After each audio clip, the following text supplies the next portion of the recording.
नमस्कार साथियों, आज हम एक नया वीडियो लेकर के आए हैं जो कि है इजराइल और फिलिस्तीन का युद्ध। इजराइल के बारे में हमने सबने सुन रखा है कि इजराइल एक बहुत ही पावरफुल, जिसको हम स्ट्रॉन्ग देश बोल सकते हैं, जिसकी टेक्नोलॉजी जो है वो बहुत ही डेवलप है। आज जितने भी वेपन्स है वर्ल्ड के अंदर, उसमें कहीं ना कहीं डायरेक्ट और इनडायरेक्ट उसकी जो टेक्नोलॉजी है वह उसके अंदर इन्वॉल्व है। दूसरा देश है फिलिस्तीन। इस फिलिस्तीन में मुसलमान लोग हैं वो ज्यादा रहते हैं, और जो इजराइल है उसके अंदर यहूदी लोग जो हैं वो ज्यादा रहते हैं। इन दोनों में किस चीज का विवाद है? वहां पे एक गाजा पट्टी है जो कि लगभग 6 से 10-11 किलोमीटर चौड़ी है और 40 से 45 किलोमीटर तक लंबी है। ये गाजा पट्टी ही प्रमुख रूप से विवाद का स्थल है। अब दोनों देशों के बीच में विवाद क्यों है, गाजा पट्टी मैंने आपको बता ही दी। अब इसके अलावा जो चीजें हैं उसको हम समझेंगे। लगभग 1900 तक ये जो फिलिस्तीन और जो इजराइल, जो दोनों देश हैं, वहां पे अरब के मुसलमान रहा करते थे और अरब के मुसलमान वहां लंबे समय तक रह रहे थे। अब वहां पे धीरे धीरे आकर के जो यहूदी लोग हैं वो भी वहां पे रहने लग गए। रहने का यहूदी लोगों का जो प्रमुख कारण था वो था यरूशलेम जगह। ये धार्मिक स्थल है यहूदी लोगों का। ऐसा बताया जाता है कि ईसा मसीह जो थे उनको वहां पे फांसी लगी थी, इसलिए उनके लिए वो धार्मिक स्थल है। और जो मुसलमान वहां पे ज्यादा से ज्यादा इसलिए रहते थे, मुसलमानों के जो देवता हैं उनका भी वहां पे एक स्थान है।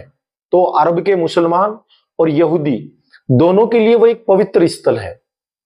अब धीरे धीरे दोनों के बीच में जब विवाद होने लगा तो विवाद इतना गहरा गया कि 1947 के अंदर जो यूनाइटेड नेशन है, संयुक्त राष्ट्र संघ है, उन्होंने 2 देशों की घोषणा की। यहूदी लोग इजराइल में रहेंगे और जो मुसलमान लोग जो हैं वो फिलिस्तीन में रहेंगे।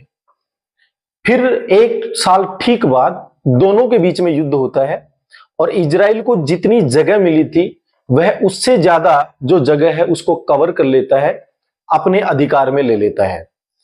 अब इसके बाद में लड़ाइयां धीरे धीरे शुरू होने लगती हैं और 1967 में एक ऐसी स्थिति आती है कि 6 दिन का युद्ध होता है, जिसमें इजराइल जो है वह वहां पे जो गाजा पट्टी है उस पे लगभग पे पूरा अधिकार कर लेता है और जो यरूशलेम है उसके ऊपर भी अधिकार कर लेता है। अब जो फिलिस्तीन के जो मुस्लिम लोग जो थे, जो कि कट्टरपंथी थे, चरमपंथी थे, या जिनको हम आतंकवादी बोलते हैं, बहुत सारे लोग इकट्ठे होते हैं और वो इस चीज का पुरजोर विरोध करते हैं कि ये जो गाजा पट्टी जो जगह है वह फिलिस्तीन की है, न कि इजराइल की है। इसी चीज को लेकर के दोनों में बड़ा विवाद होता है और ये जो चरमपंथी आतंकवादी जो लोग जो थे फिलिस्तीन के, इन्होंने अपने संगठन का नाम रखा हमास। आज जो सीधा युद्ध चल रहा है वह हमास और इजराइल के बीच में चल रहा है। हमास जो है वह ये मानता है कि इजराइल का जो प्रशासनिक स्तर है वो यहाँ पे शासन नहीं कर सकता, वो इजराइल को वहां पे एक्सेप्ट नहीं करते हैं। और जो सीधी जो लड़ाई अब इजराइल और हमास के बीच में चल रही है, अभी थोड़े दिन पहले हमास ने अटैक किया था जिसमें सैकड़ों लोग मारे गए थे। उसके अलावा जो हमास जो था उन्होंने कुछ लोगों को बंदी भी बना लिया था, जिसके बाद में इजराइल ने वहां पे सैकड़ों मिसाइलें दागी और जिसका परिणाम ये हुआ कि हमास के बहुत सारे लोग, गाजा पट्टी में जो रहने वाले जो लोग हैं, बहुत सारे लोग जो थे वो मारे गए।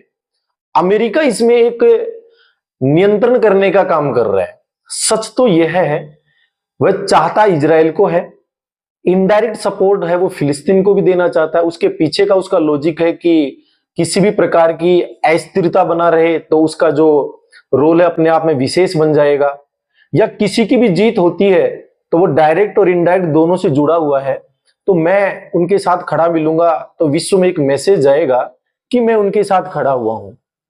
इस प्रकार इजराइल और गाजा पट्टी को लेकर के फिलिस्तीन से जो युद्ध चल रहा है उसका मैंने प्रमुख कारण जो है वो आपको बता दिया है। हमारा वीडियो आपको कैसा लगा?